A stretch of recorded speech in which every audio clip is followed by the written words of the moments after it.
in the line of duty. Sometimes circumstances require that family members forego a full-time job with health insurance benefits so they can care for their veteran full-time instead. These caregivers consider CHAMPVA a lifeline. Decades ago, Congress created CHAMPVA to close a gap left by TRICARE. CHAMPVA, when it works, is a huge relief for veterans and their families. Affordability is on everyone's mind, and that is especially true for veteran families with serious medical needs. Fortunately, the VA has recently taken steps to ensure CHAMPVA works. I'm pleased that the Trump administration is pulling out all the stops to bring down the cost of living by putting families first. Just before Thanksgiving, Secretary Collins announced the elimination of CHAMPVA application backlog. That's over 60,000 more families who can now access caregiver health care benefits at the VA. The subcommittee appreciates the VA's work to modernize CHAMPVA. Online applications and claims should have been available a long time ago, but if we continue to hold the VA accountable, veterans and their families will see greater results. As a case in point, I'm particularly pleased that the VA is in the process of developing a CHAMPVA provider directory.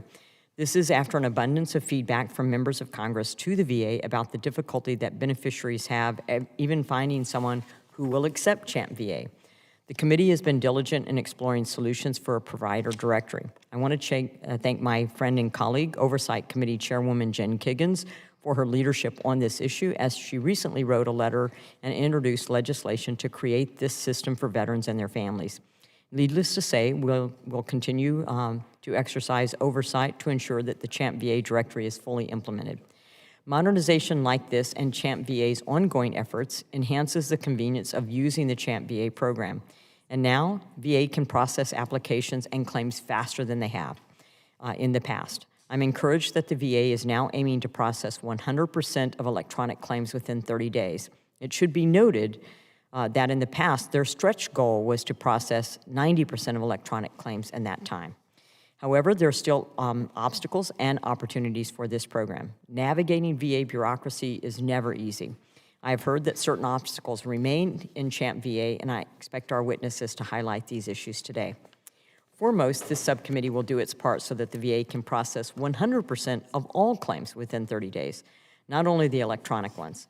Paper claims still take too long to process. I know delays are inherent and manual processing is tedious, but I look forward to working with the VA to speed up paper processing as well. Second, there is limited transparency for status updates on applications or claims requests. Spouses and children want to know what's going on with their application. Caregivers and providers want to know whether their claims will be accepted or denied. Whenever they hear radio silence from the VA, they lose trust in the VA. This subcommittee spoke with one large healthcare provider who shared that the VA assigned a direct representative to address their claims questions, but the direct representative was too overwhelmed to ever timely resolve the provider's questions. The provider would have to wait months just to get questions answered.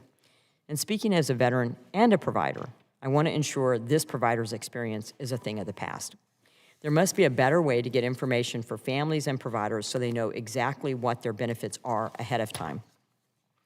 Third, the VA could resolve claims faster if it improved its ability to cross-reference a spouse or a child's health insurance and whether that person reached his or her deductible. Because CHAMPVA can function as either a primary or a secondary payer, providers must properly bill either the program or somebody else's health insurance first. Unfortunately, this coordination frequently breaks down, and providers lose time filing the claim only for the VA to require a different form. It's also important to know in real time whether a spouse or child has reached the deductible. Right now, real-time knowledge is unavailable to claims processors. I'd like to see that change. Lastly, some aspects of the CHAMPVA process create snags for caregivers that limit the program's use. The subcommittee has heard most about the fact that CHAMPVA identification cards are in fact not cards, they are strips of paper. Mrs. Benson so clearly explained the issue when she showed this subcommittee her own card. She explained that if anything happens to the card, meaning paper strip, like if somebody accidentally spills a drink on it, it's never happened to anybody in this committee or in the audience, the caregiver must wait for another strip of paper from the VA. Caregivers should not have to ask their neighbor for a laminator to avoid damage or destruction to their healthcare paperwork. I hope this discussion sheds light on these concerns and opens the door to further discussions on how we continue to modernize CHAMPVA and have it work better for veterans and their caregivers. Just like every other American family, veteran families with caregiving responsibilities set aside this time of year to give their thanks to God, celebrate one another, and enjoy tradition. But caregivers must also balance the healthcare demands to ensure that they and their loved ones in need enjoy the season to the fullest.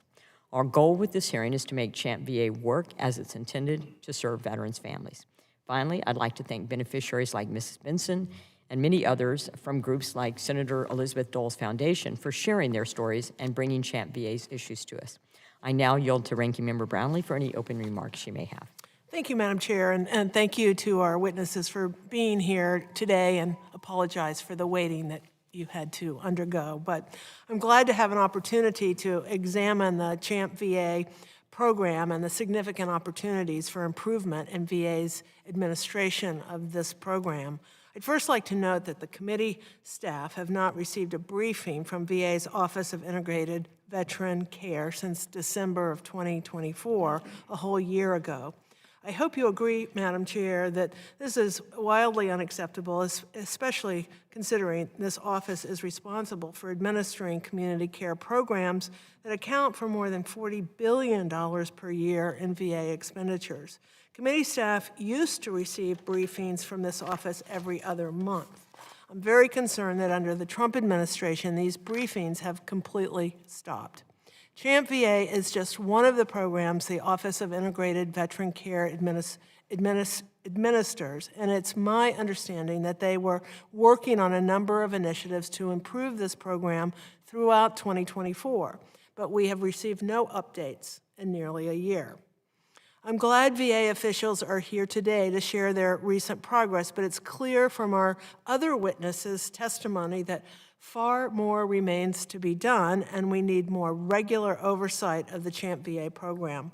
Whether it's the lack of online self-service tools for applicants, enrollees, and providers, the lack of a formal provider network or online provider directory, or the lack of transparency for beneficiaries and providers about allowable payment rates, there are many ways that CHAMPVA could work better for beneficiaries and providers.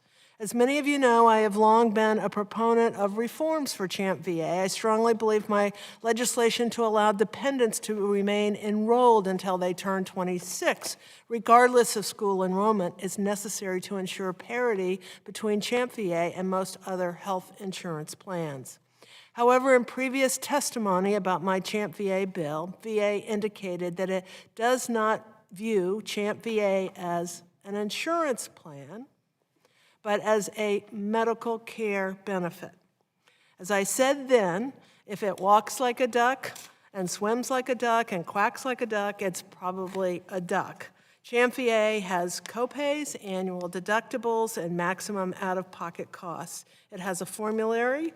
CHAMPVA requires prior authorization for certain services. It counts as minimum essential coverage under the Affordable Care Act.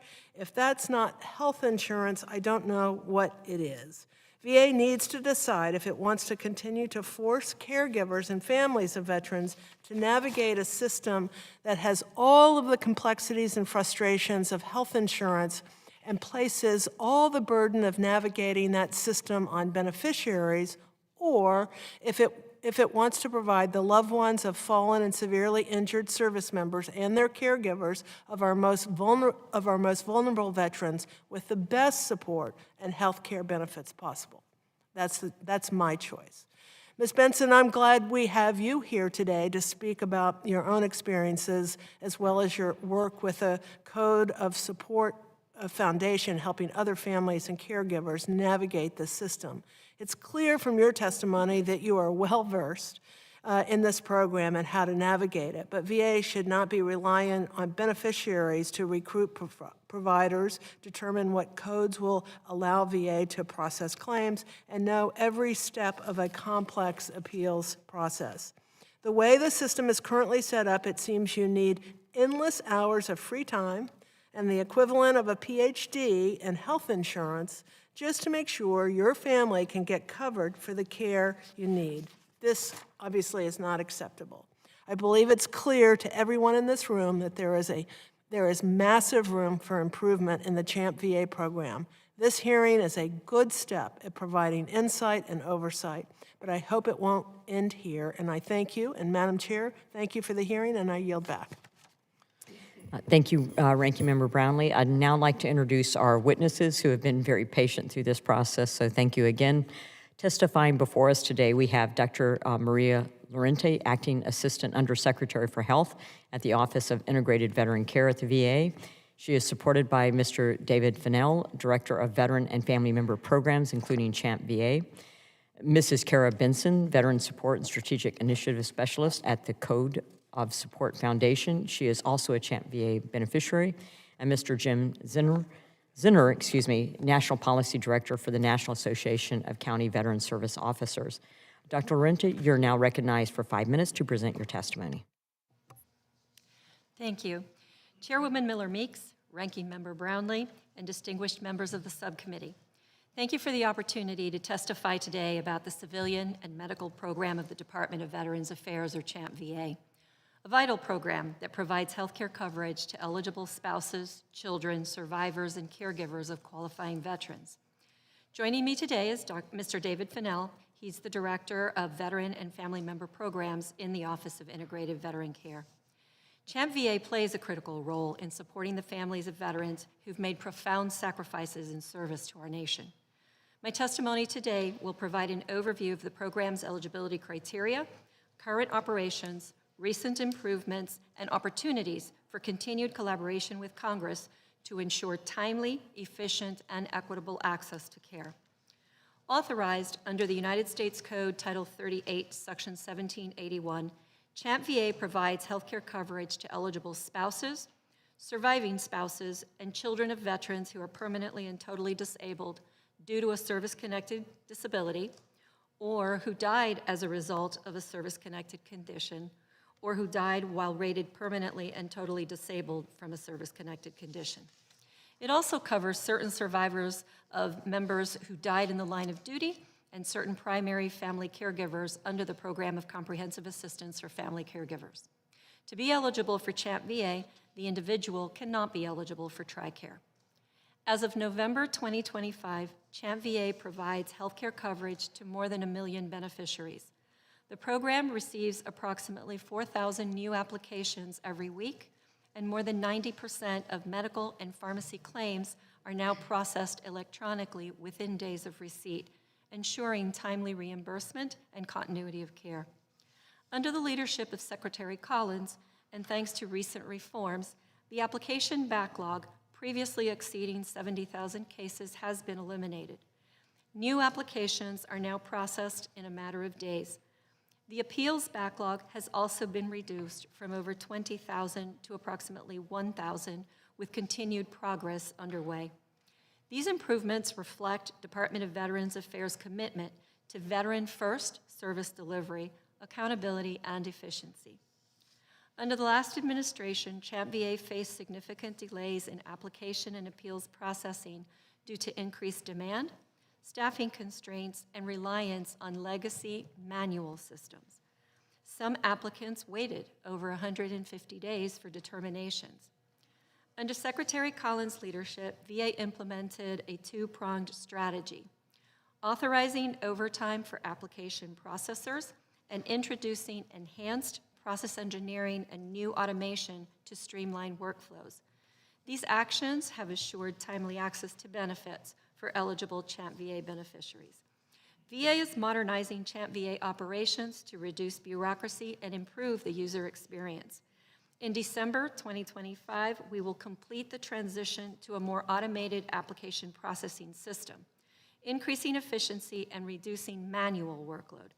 These efforts align with VA's broader digital transformation strategies and support the department's goals of transparency, reduced administrative burden, and improved outcomes for veterans and beneficiaries. Access to accurate provider information is another area of focus. Although CHAMPVA beneficiaries may see any provider who accepts CHAMPVA's allowable rates, VA acknowledges that beneficiaries may experience difficulty identifying participating providers or confirming whether a provider is accepting new patients. We're working to improve how provider information is presented and maintained, including updating publicly available guidance and strengthening communication with providers who bill CHAMPVA. We appreciate the continued interest in strengthening CHAMPVA.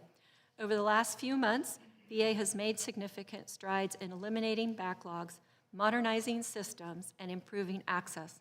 We remain focused on delivering timely, high-quality service to those who have sacrificed so much.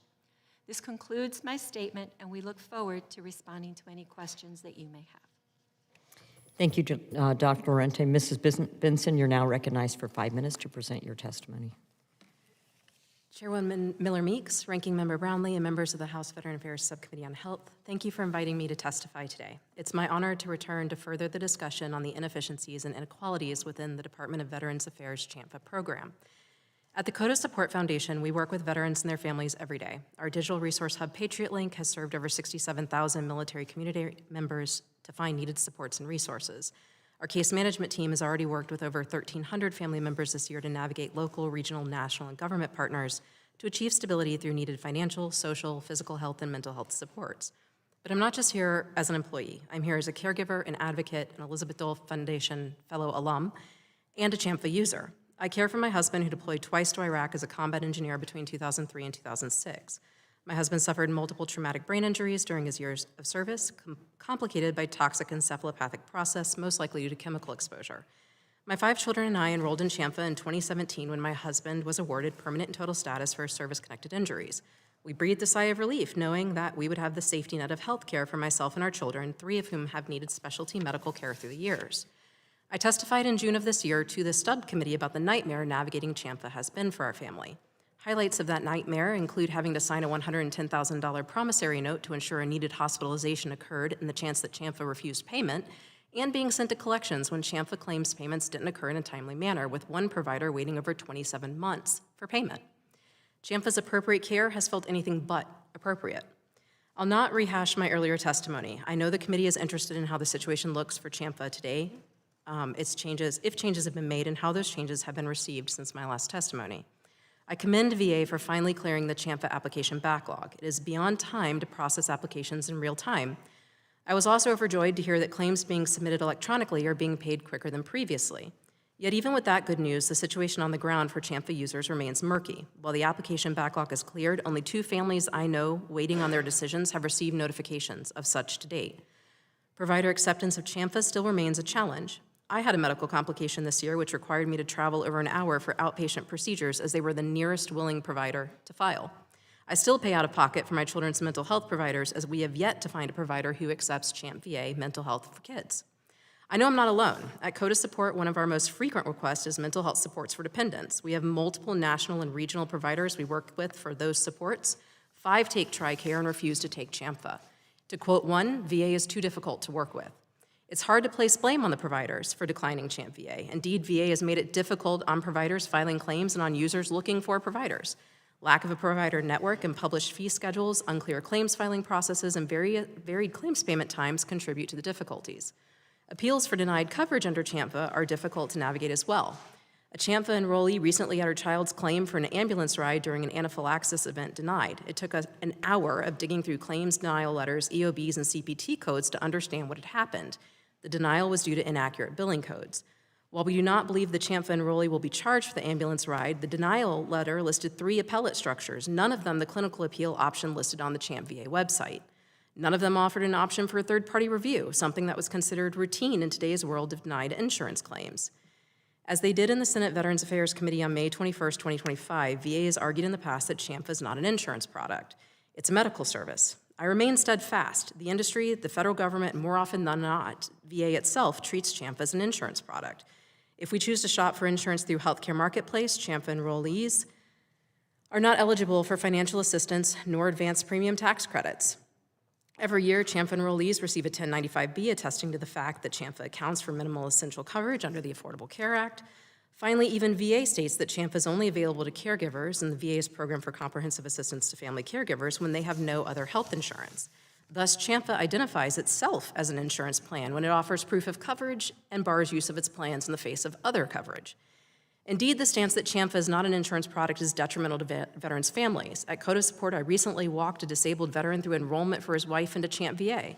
Prior to reaching out to us, the veteran had purchased insurance for his dependent, causing a financial burden through the healthcare marketplace, not understanding that CHAMPVA provided ACA-compliant coverage. In short, CHAMPVA remains a complicated mess for users. While VA has announced positive steps at easing some of these known problems, CHAMPVA fixes are far from complete. CHAMPVA users need statutory change and regulatory clarity, mandated electronic claims filings, and clarity in claims appeals processes, including a third-party review. In VA's mission to fulfill President Lincoln's promise to care for those who have served for our nation's military and for their families, caregivers, and survivors, CHAMPVA is failing. As a community, we cannot continue to allow this egregious lapse of coverage for those who need it most. I thank you for your time, and I look forward to your questions. Thank you, Mrs. Benson. I now recognize Mr. Zenner for his opening testimony for 5 minutes. Chairwoman Miller Meeks and Ranking Member Brownlee, distinguished members of the committee, thank you for the opportunity to appear before you today on behalf of the National Association of County Veteran Service Officers. NACVSO or NACVSO represents the government-employed, accredited advocates who help veterans and their families access the benefits that they have earned. First, I want to express our sincere appreciation to the CHAMPVA staff for their extraordinary progress in reducing the application backlog. We are hearing reports of applications being processed on average of 10 days and in some as few as 4. That is not simply an administrative improvement, it is timely access to health care for eligible dependents, and we thank the teams responsible for this achievement. Today, I want to highlight several practical refinements that would increase accessibility and efficiency for CHAMPVA families and the GVSOs who serve them. Our first recommendation is modernizing the CHAMPVA application process. Right now, GVSOs cannot submit CHAMPVA applications electronically. They must print, complete, and then fax or mail them, which prevents confirmation of receipt, prevents tracking, and makes it difficult to provide updates to families. Meanwhile, many dependents cannot use va.gov. A digital submission workflow similar to the Veterans Benefits Administration's National Work Queue would allow electronic submission, real-time status updates, and reduce burden on CHAMPVA staff. Additionally, expanding the VA Form 2122 authority to include VHA and CHAMPVA would allow accredited officers to communicate with CHAMPVA staff directly, speeding resolution of issues for families. Our second recommendation is expanding provider awareness and participation. Across the country, many community providers do not know what CHAMPVA is, who it covers, and how the billing works. Some confuse it with TRICARE or VA community care, and this creates avoidable access barriers. Targeted education campaigns, provider toolkits, inclusion in electronic billing systems, and partnerships with medical associations would meaningfully expand access for spouses, dependents, and caregivers. Third, we recommend redesigning CHAMPVA identification cards. Providers frequently mistake the CHAMPVA card for the community care card, and in some cases, dependents have been turned away. A distinct and easily recognizable card would reduce confusion and improve the care experience. Finally, we urge the committee to address the coverage gap for dependent students turning 18. Under current policy, CHAMPVA eligibility lapses until school enrollment is verified, a process that often takes 8 to 9 months. During this time, dependents incur medical costs out of pocket, claims are lost or forgotten, and families face unnecessary stress despite the fact that VBA has already determined the underlying eligibility. Provisional continued coverage, automated verification with schools, online certification at va.gov, and pre-verification notices would significantly reduce this burden. CHAMPVA is a very strong program, and recent progress demonstrates VA commitment to families of those who have served. But continued refinement is both necessary and achievable. Government Veteran Service Officers stand ready to assist VA and this committee in improving processes, expanding access, and ensuring that eligible family members receive timely, reliable health coverage. Thank you for your leadership, and thank you for the opportunity to testify today. I'm happy to answer any questions. Thank you. Thank you very much, Mr. Zenner. As is my typical practice, I'll reserve my time until all other members have had a chance to ask their questions. I now recognize Ranking Member Brownlee for 5 minutes for any questions she may have. Thank you, Madam Chair. My first question is to Ms. Llorente. Thank you for being here. We know based on Ms. Benson's testimony that even despite VA's recent elimination of the application backlog, and that's a good first step. I want to acknowledge that. That's a good first step. But many families are still waiting to know the status of their applications and their school enrollment certifications. And the only way for them, the way I understand it, is to check their status is to call the call center, the CHAMPVA call center. So do you know what the average wait time is to talk to someone on the other end of the call center? Yes, ma'am, thank you. It can vary based on the time of day, the day of week. In some cases, it could be as little as 5 to 10 minutes. In other cases, it could be as long as several hours. As long as how many? Several hours. Several hours. Yes. We do have a callback feature that is part of the call center, but it's not acceptable.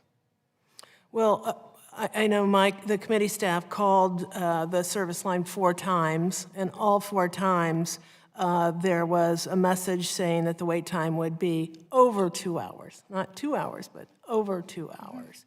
So why, that seems like an easy problem to solve, and I don't know why it's not being solved. It is great to attack the backlog. That's great, but if people can't get finality to the situation, that's not great. And this is, waiting more than 2 hours for folks can be pretty frustrating.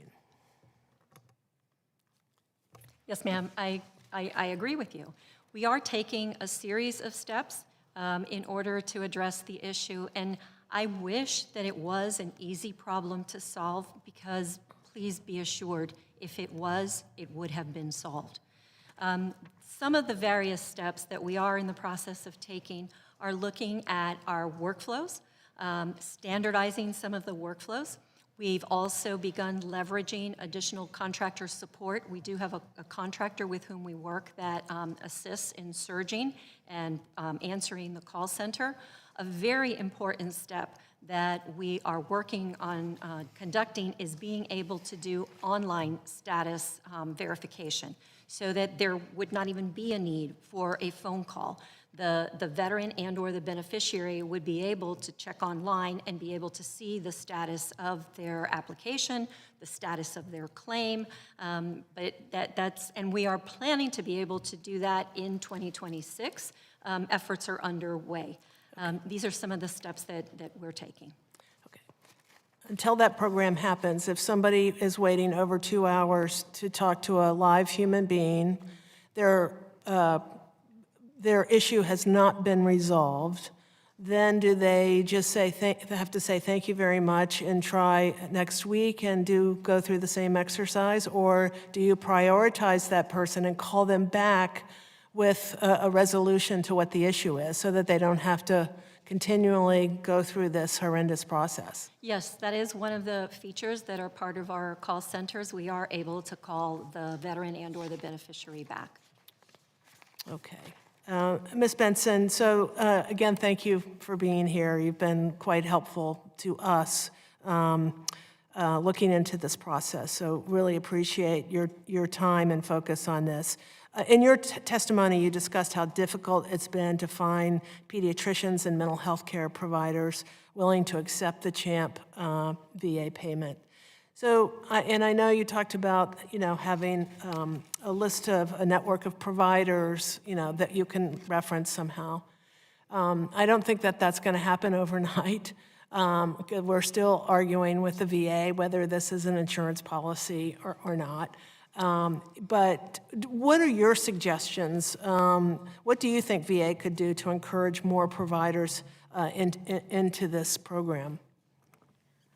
Thank you for the question, and thank you for having me here again. I think one of the first things that we need is provider education. Providers don't know they have to enroll in the EFT system. Providers don't know that it runs on a Medicare or Medicaid backbone versus a TRICARE backbone. I've had to actually walk urgent cares through how to file and what system to file it on. That knowledge is going to be key in getting to providers to come on board. What will also be key is providers knowing how much they're going to get paid. It's fine that there's an acceptable rate. Most providers I talk to know that it is somewhere within the CMS rates, but that it vacillates. For me, and I am a layperson, but looking back at it going, it's out of IVC, there is a CCN, there are already contracts available, it's mind-boggling to me that we can't use a backbone that's already there. Thank you. My time is up. I yield back. Thank you, Ranking Member Brownlee. I now recognize Representative King-Hines for 5 minutes for any questions you may have. Thank you, Chairwoman and Ranking Member Brownlee. Before I begin, I want to say thank you to Secretary Collins and the VA team for making good on the promise to cut down the significant backlog of veteran claims. That progress matters, not just in numbers, but in real lives, in real families, and in the trust veterans place in the organization. It shows what's possible when the VA focuses on outcomes instead of obstacles. I am also very encouraged that you're finally moving to modernize CHAMPVA through the provider directory. For families, especially in the territories, I'm from the CNMI, that's the district that I represent, simply knowing which providers are available, which ones accept CHAMPVA, and where they can turn to for care is very critical. So it's long overdue, and it's a positive step, and I want to give a big ups and kudos to all of you. But even with these improvements, the challenges remains very serious for my district. The GAO has been very clear. Veterans and their families in the CNMI and across the territories face some of the highest barriers to healthcare access anywhere in the United States. And those same structural gaps, too few providers, limited specialty care, long-distance travel, and virtually no territory-specific data directly affects the families who rely on CHAMPVA. So for us, right, on paper, CHAMPVA is available everywhere where the flag flies, but in places like the CNMI or Guam, access can still feel more theoretical than real. And I don't think that we can fix this issue if we can't, if we don't know what to measure. And Congress can't hold the VA accountable without the data. So today, I hope that we can have a conversation about the gaps in data, right? So that these benefits on statute actually truly works for everyone, no matter which zip code you live at. And so my question then is how can the VA assure Congress that this program is functioning equitably if it does not track utilization, access, wait times, or outcomes for territories? Because I scoured the internet, I scoured the GAO reports, IG reports, and I don't see any data with regards to this type of program for the territories. Yes, thank you very much for that question. And you're right. To the best of my knowledge, we're not tracking wait times. We are not tracking specific outcomes for the beneficiaries that are in the program. We are able to look based on claims, how many claims are coming from what area. I don't know the specific data, and we're happy to take it for the record to find out, by territory, the number of at least claims that have been paid. That gives us a sense of the services that are being offered in that area. I think that that's one of the reasons why we have come to appreciate that a provider directory is a very first step, but is a first step, so that we can begin to even assess the adequacy of the existing providers that we have. It will also help us to provide more targeted outreach, so that if, for example, to Mrs. Benson's point, we see that there's an area that lacks a pediatrician that is a CHAMPVA provider, we will specifically reach out to all of the pediatricians in that geographic area and try to work with them, maybe work with a professional organization, for example, to encourage their participation in CHAMPVA. It's just an example of what we've been discussing internally as mechanisms to be able to address some of these problems. Thank you, I appreciate that. And, you know, I do have some data here with regards to fiscal year 2023. What we're seeing in the CNMI is that we have 45 enrollees. We only have 15 users at a utilization rate of 33.3%, which is a drastic, there's a significant difference with regards to how the trends are across the United States in comparison to this utilization number. And I just kind of wanted to get a better understanding of why you think that is and how we can make some reforms to be able to get more people to be, one, aware of the program, two, know which care providers that they can go to so that they can have access to some of this care and, you know, have the data to be able to justify whatever infrastructure that is needed to be put into place in the territories. Yes, ma'am. What I'd like to be able to do is first obtain the more recent data from FY 2025. The data that you cited is in keeping with what we have seen. That is, overall, we have about 67% utilization of CHAMPVA services within our total group of enrollees. So I would like to see if there's been any difference between the 23 numbers that you cited and the 25 currently. And then you're right, we need to dig into it and try to have a better understanding of why there are differences if in fact we find differences. Okay, thank you. I'm out of time. Thank you. Thank you very much. The chair now recognizes Representative Sherfilis McCormick for 5 minutes for any questions she may have. Thank you, Madam Chair, and thank you also, Ranking Member, for holding this important hearing. You know, serving our veterans and especially their families is one of our primary responsibilities and promises. So I'm happy that we're looking at CHAMPVA, especially since it serves over 700,000 people. In Florida, we're looking around my district, 60,000. And we've had several questions to the families who are using CHAMPVA. While CHAMPVA is imperfect, it provides a lifeline to so many families, and it must continue to be bolstered and strengthened to adequately serve those who need it the most. Over the past few years, I've heard from veterans and their families about their exposure to environmental toxins while living near the military installations.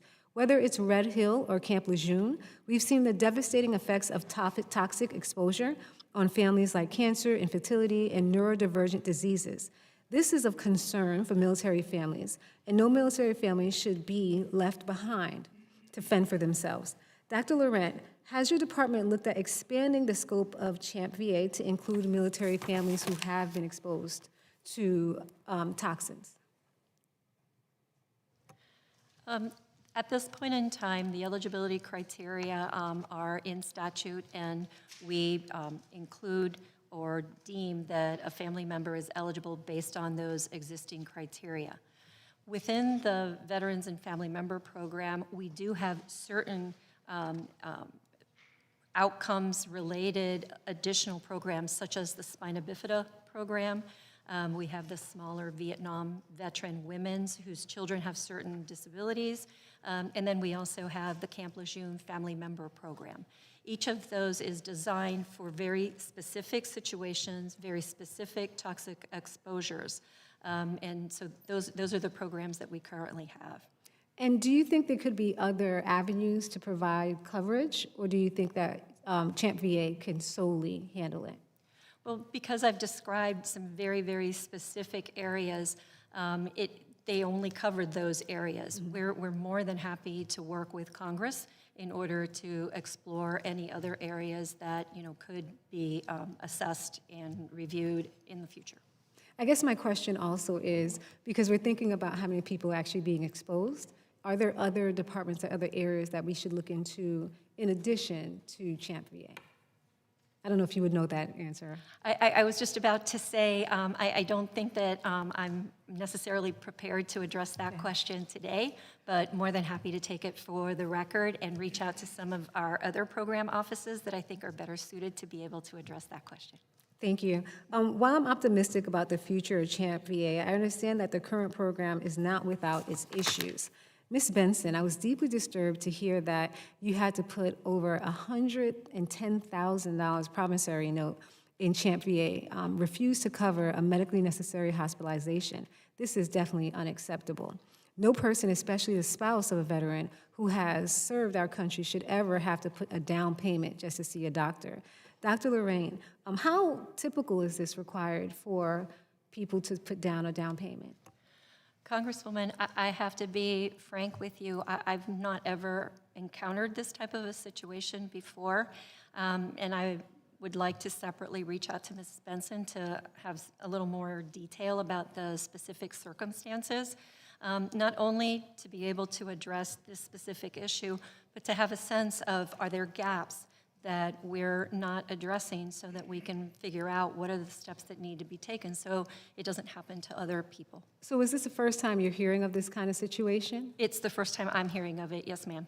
Okay, and how would you feel if we had any kind of agreement or arrangement to actually track these situations and other outliers, just so we can make sure that this isn't happening and that there are other obstacles to actually... I would very much appreciate any similar types of situations or any other kinds of cases like this, specifically because it's our duty. As we've discussed, it is our duty not only to take care of the veterans and their families and caregivers, but to fix problems that need to be fixed. Thank you so much. I yield back.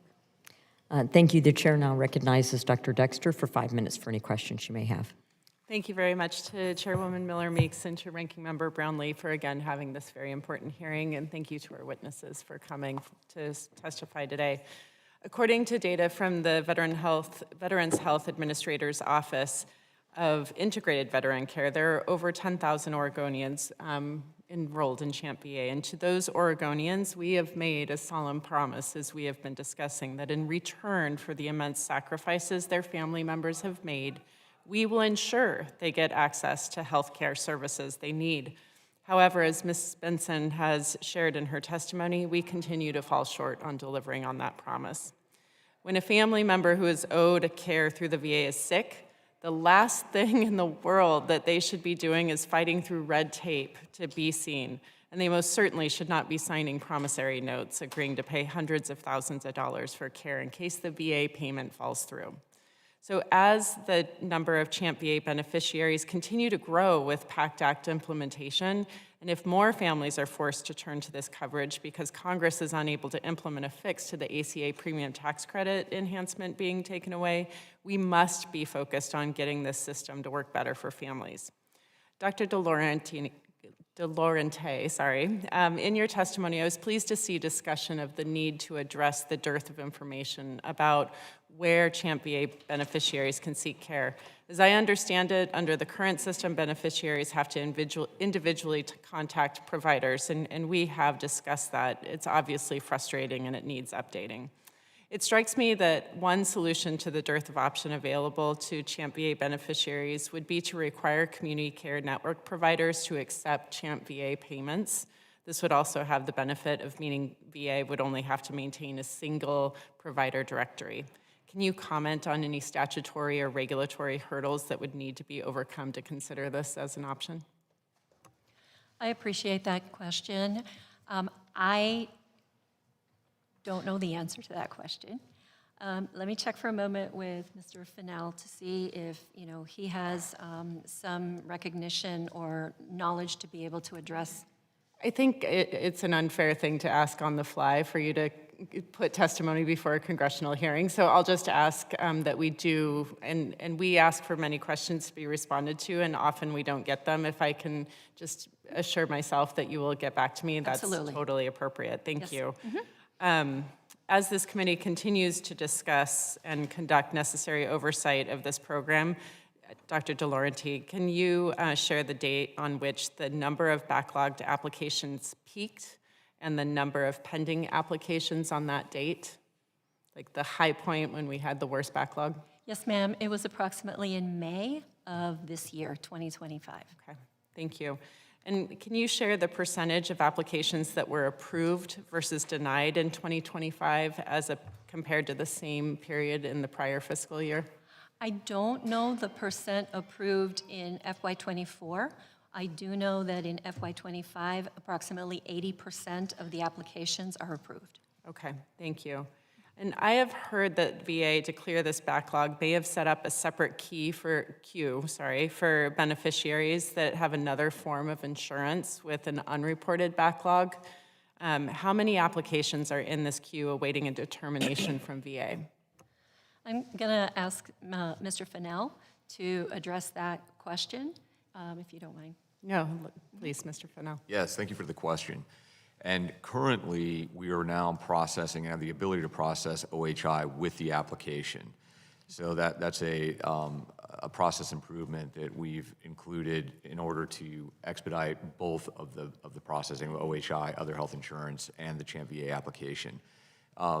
Right now, we are applying automation to those OHI documents that are separate, and we are able to automate the processing of a grand majority of those. And so we had a height of around 300,000 when we initiated the queue that you referenced. And I think now we are in real time, meaning we are processing those as quickly as we are the applications themselves. And I want to say we might have around 20,000 remaining to process. But again, in applying those process and automated solutions, that is real time, meaning over the next week, those will be processed. And if I may, to follow up on that, so 300,000 almost immediately, I'm assuming these automated tools are for our CHAMPVA? There are, and so the quality control measures are the business rules that are up front that we apply, and some of that may not necessarily be AI as much as just a business rule that follows statutory and regulatory guidelines. Okay, thank you. I'm over time. Yield. Thank you very much. The chair now recognizes Dr. Conaway for 5 minutes for any questions you may have. Thank you, Chairwoman Miller-Meeks and Ranking Member Brownlee, for putting this hearing together so that we can conduct a much-needed oversight on this very important program. As of November 2025, CHAMPVA is providing health care coverage to more than 1 million beneficiaries. At a time when healthcare prices are increasing and the expiration of the Affordable Care Act is looming, we must strengthen this health care program for independents and survivors of veterans. In my state of New Jersey, premiums are projected to increase by 174%. The average annual premium cost could jump almost $2,800 on average, and for some, it could mean that costs will go up by tens of thousands. This is unacceptable, and I encourage my colleagues to find a solution to this looming cliff that so many Americans will face with respect to their health care if a solution is not found to the problem of the expiration of the premium tax credits. I'm curious to know, Ms. Llorente, do you anticipate the expiration of the ACA tax credits will impact enrollment for CHAMPVA? Thank you very much. I appreciate that question. And I truly don't know the answer. We still would need the veteran sponsor to meet the eligibility criteria. And so that becomes, sort of the first thing that has to occur. But I simply don't know how many spouses or dependents of veterans that are 100% service-connected, permanent and total, are currently receiving ACA benefits. Are you conducting any planning and anticipation of the some 20 million people who are going to lose these tax credits? Are you doing any anticipatory planning to prepare for a potential influx of new applications as the people can no longer afford their health insurance benefit or health insurance under the ACA? Our primary planning, and we do work very closely with projections and enrollment, and as well as with VHA Fiscal, has been looking at the increasing numbers year over year of beneficiaries who've been enrolling in CHAMPVA. For many years, that figure was pretty steady, about 5 to 8% year-over-year growth. Then PACT Act was enacted. That growth went to about 13 to 14%, and during the past year, we've seen almost a 22 to 23% increase. That in and of itself, we are and have been tracking very, very closely. We are engaging in projections so that we assure that we have sufficient budget currently and in future years to address the healthcare needs based on past expenditures with adjustments for those increases. Have we factored in impact from ACA specifically? No, sir, at this point we have not. And just, do you know then how many of your enrollees also have insurance under the ACA? Do you have that number? I do not. Let me check with Mr. Fennell. Do you know? Thank you, sir, for the question. I do not know the answer to that question, but I am apprised of the eligibility criteria, and I don't see a situation where that changes with the ACA tax credit, which is permanently and totally disabled. Just reclaim my time because I'm running out. Oh, sorry. So you don't have. I just want to get to this question of the lack of providers in particular markets, and what's being done about that. Now, typically, I mean, as one who ran a practice years ago, you sort of have to determine. When you're determined to bring on an insurance policy, how much does it pay? Is it worth my time compared to the other insurances that I accept, covering people who can come to the office? So is one problem that the CHAMPVA is not paying enough, and two, that it's perhaps too difficult for people to enroll in CHAMPVA? Have you looked into that, and how are you addressing those factors, which I'm sure are impacting the number of physicians who are accepting CHAMPVA patients? Yes, sir. Thank you, and happy to answer that question. We are required by law to pay like or similar to TRICARE. So that's actually, those are the payment methodologies that are loaded into our system, our TRICARE methodologies. The other aspect to this is we are normally a secondary payer benefit. So if they have Medicare or they have other health insurance, that's going to be billed first, and I would imagine that would be a primary concern to the treating physician. But if it does get to a secondary payment, we would pay like or similar to TRICARE. Thank you very much, Dr. Conaway. I now recognize myself for 5 minutes. If I can, I'm just going to have a point of clarification.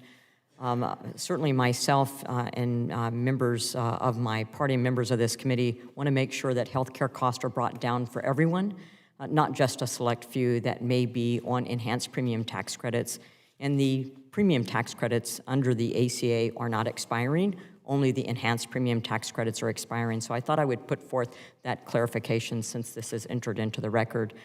Additionally, we don't force providers to accept Medicaid. We don't force providers to accept TRICARE. And being a provider and a veteran, it seems to me that forcing providers to accept CHAMPVA who are in the community, would that be considered indentured servitude? So I will pose that question to Dr. Llorente, and you can submit an answer in writing. So thank you for that. I'm just making those points valid, that we look at the constitutional nature of what it is that we may require of someone to do. Dr. Llorente, what's the industry standard for the amount of time to process claims, both paper and electronic? And then how does the VA compare if you have that information? Thank you, Chairwoman. I don't know the answer to that question, but happy to take it for the record and then provide the comparative numbers.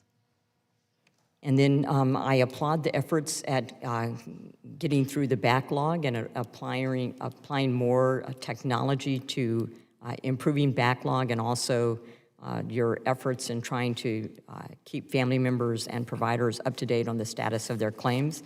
And to that end, is the VA using artificial intelligence or augmented intelligence to improve both applications, the claims process or status, and updates for that? And if so, how? And if not, why? Thank you very much for that question. I'm going to ask Mr. Fennell to address that because he's way more technical savvy than I do. Thank you for the opportunity to answer that question. And it began, as I answered before, with business rules and loading those into the system to make automated decisions. When it comes to artificial intelligence, which brings in an additional capability, we are starting to apply some of those capabilities when it comes to these newer modernized platforms that we are moving into for processing both claims and eligibility applications. And Ms. Benson, I think that you've answered this question in your testimony, but I just want to reiterate it. Would it help to have a provider directory for families and caregivers? And if so, are you supportive of Representative Kagan's legislation? Thank you for the question. I'm not familiar with the legislation, but I can say it would be helpful to have both a contracted network and a provider directory. Yes, thank you. Great, thank you. I yield back. I want to thank all our witnesses for being here. I'm going to recognize Ms. Brownlee for any closing remarks you may have. My apologies. We have another member snuck in. The chair now recognizes Representative Kiggins for 5 minutes for any testimony she may have. Thank you, Madam Chair, for having me here today to discuss the Civilian Health and Medical Program of the Department of Veteran Affairs, or CHAMPVA, and to highlight how Congress can improve this program for our veteran caregivers and dependents. I represent Hampton Roads, Virginia, which is home to thousands of veteran families who use the CHAMPVA system to support our nation's veterans and to access their veteran health care. Caregiving requires tremendous sacrifice, but access to quality health care shouldn't be one of them. CHAMPVA is a vital program for the caregivers and dependents of permanently disabled veterans. It ensures they can continue to support the veteran in their lives and still receive the health care services they require. However, it can be difficult for caregivers and dependents to find providers in their community that accept CHAMPVA. On most occasions, caregivers have to do their own research and find specific providers that will take their coverage. To rectify this situation, I introduced the Clarity on Care Options Act, which directs the VA's Community Care Network to create a public-facing list of all providers who are in network for CHAMPVA enrollees. We must make this provider information accessible to caregivers and dependents of disabled veterans. The easier we make finding health care for our caregivers, the more time they can spend with their loved ones. I want to thank our witnesses for taking the time to educate us about the gaps we see in this program and what we can do to help increase support to those who support our men and women who served our country. With that, I have another few questions for our witnesses if there's time. When it comes to finding providers that accept CHAMPVA, how is your experience, and this is for Ms. Benson, how has your experience been? Is there any difficulty locating specialty healthcare providers who accept CHAMPVA? Thank you for the question. Yes, there's a terrible issue. Back to the hospitalization I mentioned, I had a daughter who needed specialty care. I called 26 hospitals across the nation, only one would take. Even today, I pay out of pocket. No mental health care provider, and I am in Florida, between two large metropolises, accepts CHAMPVA for teens. Even for myself, if it is not hospitalization, which is mandated to file, only one major network takes it. So we end up paying most of our care out of pocket above and beyond CHAMPVA and cash. Thank you. And Mr. Zenner, from your perspective, what barriers do you often see beneficiaries of CHAMPVA face when it comes to accessing their benefits? Yes, thank you for the question. Very similar. Lack of education of providers, confusion with the CHAMPVA card itself are two of the biggest barriers that we currently see as county veteran service officers. So would a directory or a list of providers of sorts be beneficial then? Yes, in these cases, for sure. And then for Dr. Llorente, many caregivers report learning about CHAMPVA only years after becoming eligible. In most cases, as the program is currently, how do veteran dependents find out about CHAMPVA? Yes, thank you very much for that question. So there are a couple of different ways. One is that part of the changes that have occurred in VBA, when the veteran becomes permanent and total 100%, part of the packet that they receive describing the rating includes information about CHAMPVA for their dependents and how to enroll in the program. The second way is the CHAMPVA program itself does do direct outreach to potentially eligible beneficiaries advising them of the program and how to apply for it. We are continuing to also engage in additional outreach efforts because one of the things that we've discussed internally is that we could certainly be doing a better job of promoting this benefit. And specifically, how is the VA improving the CHAMPVA's phone and customer service operations, given reports of long wait times and inconsistent information? So we've engaged in a series of steps towards that. One is we have increased contractor support that can be specifically surged during peak times. In addition to that, we are working on implementing some new telephony systems so that it will begin to offer more in the way of self-service so that those issues that can be addressed via self-service are addressed, and then it moves those clients, those persons that need agent-assisted calls, it sort of, separates out the ones that can be handled via self-service. In addition to that, we're looking at our workflows, streamlining some of those, being able to standardize some of the workflows as well, because there are things that we've identified that are being done, with too much variance, and that's also then leading to some of the delays. Just a few examples. Yeah, great. Thank you for working on that. And last question, has the VA I'll save it for later. Thank you. I yield back. Just to know that I'm fair to everyone in the hearing room. Thank you. Your time has expired. The gentlewoman yields back. I would now recognize Ranking Member Brownlee for any closing statements you may have. Well, I would just say, Madam Chair, I thank you for having this hearing. I think we need to get the VA back to briefing staff so we can keep updating on, what progress is being made. That's the frustration. We don't have a plan in front of us. We don't have a timeline in front of us. So there's no way for us to do the oversight that we really need to do. This is an important program that we need to get right. And I think we're all clear on where the problems lie and what needs to be done. And it's a matter of doing it. And if the Secretary was willing to hire more people or give people more overtime to deal with the backlog, we need to do the same to all these other problematic areas to get them, up to speed and running. So I honestly believe that if we accept the fact that CHAMPVA is more like an insurance plan than a medical care benefit,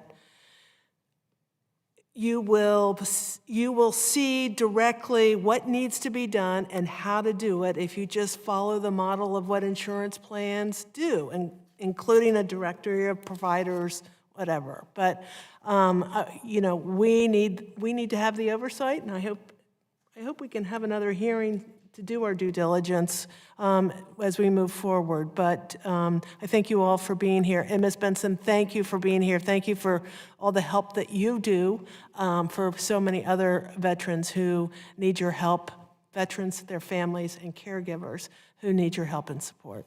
I yield. Well, certainly it is an important hearing. I appreciate, Dr. Llorente, what you and the office has done to improve the backlog.